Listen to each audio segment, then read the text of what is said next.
por do t'ju them një element, më shumë se sa vizita e dy ligjvënësve amerikan, unë do shikoj realisht hapat që kanë quar deri këtu. Po da shikoni me kujdes, shteti amerikan, ndryshe nga hapësira tjera, kur vjen puna për hapësirën tonë, akoma nuk është shprehur për qëndrimin e tij, për pjesën ushtarake të tij. Dhe po ta shikoni me kujdes, Kosova ka mbështetjen kryesore dhe besoj që do vazhdoj të ketë mbështetjen kryesore të shtetit amerikan dhe ky është një fat shumë i madh.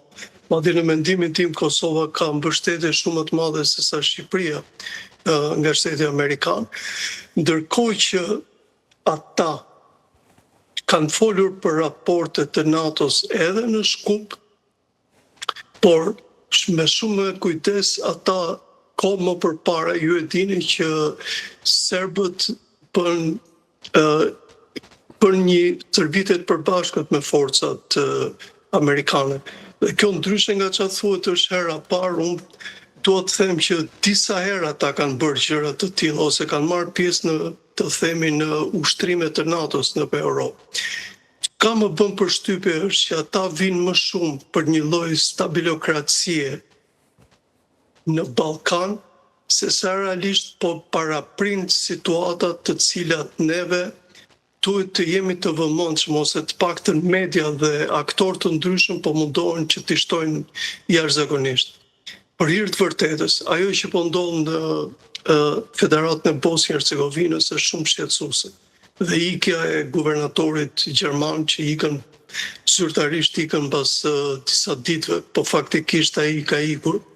Nga ana tjetër, presioni që bën Serbia direkt dhe indirekt mbi Kosovën, normalisht i ka bërë autoritetet amerikane dhe sidomos edhe me raportin e fundit që ata bën që të kërkoj më shumë stabilokraci dhe në një farë mënyre mos të harxoj energji siç po harxon deri tani në debate të cilat në fund dalin debate shterp në Ballkan. Megjithëse për hir të vërtetës Ballkani nuk është aq shterp për luftra se ish Jugosllavia tregoi që ishte një vend që doli krejt nga binare, domethënë, por mos të shtuar pastaj dhe luftën civile që ndodhi në Shqipëri e me radhë. Por çfarë shikoj me kujdes, duket që shteti amerikan po mendon shumë për stabilokracinë dhe po mendon shumë edhe për pjesën e bashkëpunimit ekonomik. Me Shqipërinë ju e keni parë që kanë interesa në energji. Unë besoj të tilla do i rinovoj me Kosovën, sepse Kosova ka nevojë imediate për përmirësimin e termocentraleve të saj, po dhe gjetjen alternativa të tjera. Dhe këto nuk bëhen pa një klimë sigurie. Prandaj ardhja e dy ligjvënësve amerikanë unë mendoj se ka qenë e domosdoshme përkundrejt asaj që ne egzagjerojmë jashtëzakonisht për politikat e tyre. Kosova ka një fat të madh. Kosova është një lloj, të themi, hirushe për Shtetet e Bashkuara të Amerikës. Dhe unë uroj për shembull që këtë ta kuptojnë në Kosovë, ashtu siç u kam thënë herë tjetër që politikanët të Kosovë kanë harruar që janë politikanët e një vendi që është i pavarur, që janë shtet tani dhe që duhet mendojnë si shtetare. Por në këtë rast duhet t'ju them një element paktën nga perceptimi emocional që duke folur me autoritetet ndryshme kam arritur të kuptoj që Kosova është një lloj hirushe për Shtetet e Bashkuara të Amerikës, që do të thotë ja falin dhe teprit. Kuptohet që në disa raste ne të dy e dim që ato që kanë ardhur nga Departamenti i Shtetit kanë qenë shumë të ashpra për Kosovën. Ashtu si zoti Kurti ka kaluar në disa masa leksikun e vet dhe regjistrin të themi të folurit në Shtetet Bashkuara të Amerikës, pa ata nuk e marrin parasysh, e para prej forcës të jashtëzakonshme nuk krahasohet forca e Shtetit Bashkuara të Amerikës me kapacitetet e Kosovës, por është një lloj jo respekt, një lloj dashurie për Kosovën.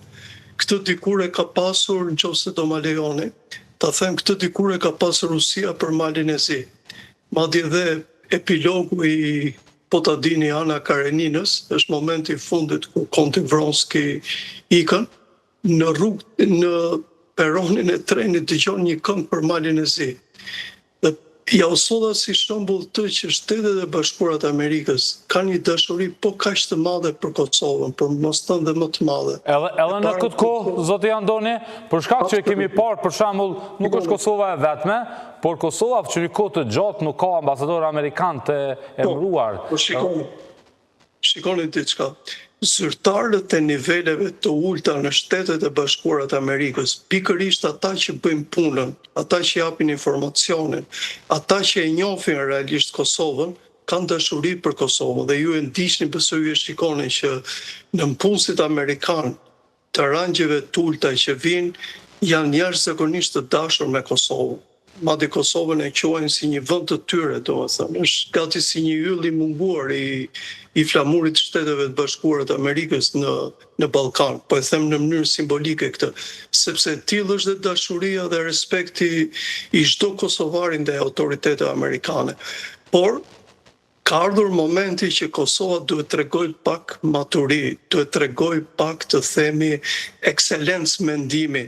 Dhe për shembull nuk falen disa herë diskurset të zotit Kurti, për shembull për ato që ka thënë për autoritetet amerikane, ose kjo që ju me të drejtë e thatë në fushat kur u përmendë për shembull ai momenti që Gjoja ishte kërkuar qera për bond stillin e të tjera e të tjera.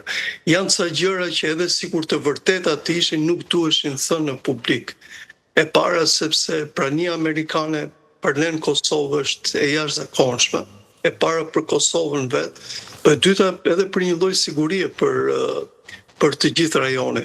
Por vjen ajo pastaj që ju e thoni me të drejtë, atëherë pse nuk ka ambasador?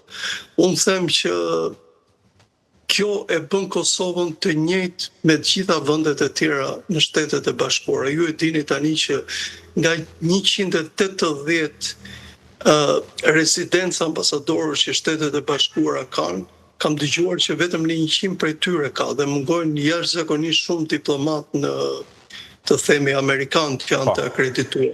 Dhe të tillë marrë dhe rastin e Kosovës. E dini çfarë?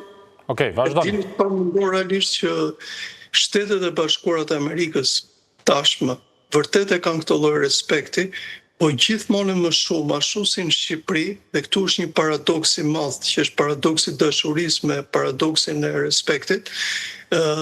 Një pjesë e kosovarëve nuk e shikojnë më si autoritet moral, që do të thotë çdo problem të tyre ta kishin dhe ta ndalnin me Shtetet e Bashkuara, siç është tani për shembull problemi i zgjedhjeve dhe problemi i zgjedhjes së presidentit të vendit ose ardhmja e dialogut.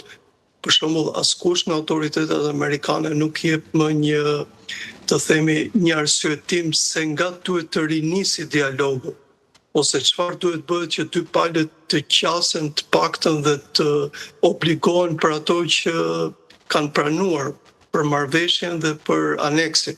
Vërtet Shqipëria është vend i sigurt dhe është i sigurt dhe fal kësaj sigurie neve pa avancojmë për pjesën e integrimit, por nga ana tjetër Kosova është fare padukshme në hartë, bashkë me Shqipërinë janë gati të padukshme.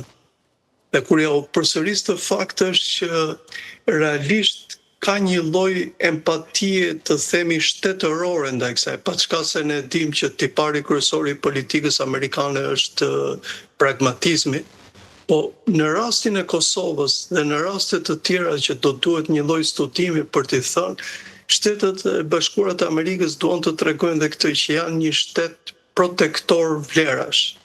Dhe besoj ky është fati për Kosovën, që edhe në momentet më të këqija të saj, kur zyrtarët kanë qenë të themi pa të kultin e të drejtës ose pasqimën e duhur, gjithmonë të autoritetet amerikane ka pasur personazhe të cilat i kanë kaluar këto dhe kanë përmendur vetëm pjesën e mirë të marrëdhënieve tona.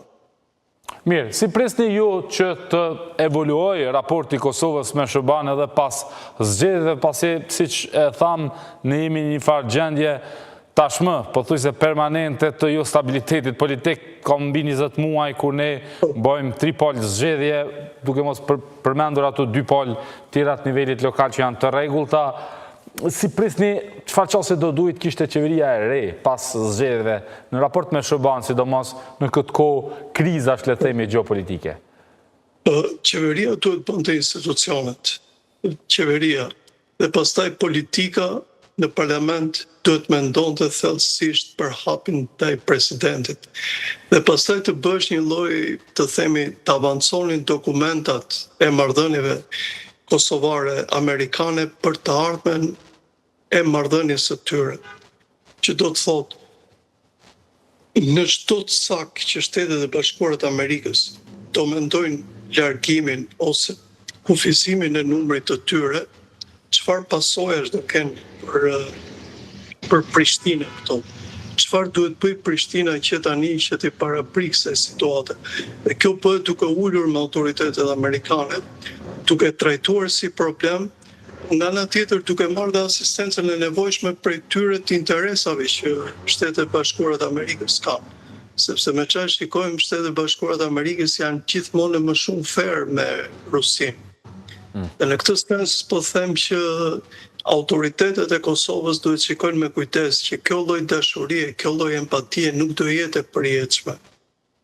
Por duhet shfrytëzojnë këtë momentum të madh, duhet shfrytëzojnë për shembull dhe integrimin e Shqipërisë dhe duhet filloj prap puna shumë e madhe e diplomacisë së Shqipërisë, Kosovës, por madje edhe autoriteteve amerikane që nuk janë pjesë e saj që Kosova të paktën të futet në Këshillin e Europës, sepse është një institucion nga e cila Kosova do përfitojë shumë.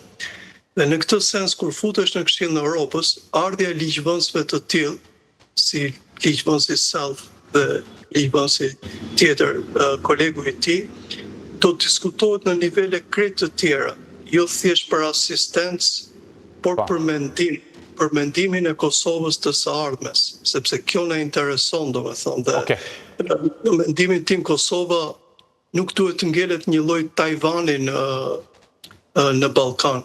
Kosova duhet të jetë shtet dhe krenar për ekzistencën e vet, pa çka që unë dyshoj që Serbia do e njohë ndonjëherë për fatin e saj të keq, ashtu si Slovakia, Spanja dhe Greqia bashkë me Rumaninë, gjithmonë do nxjerrin kurthe që mos ta njohin Kosovën.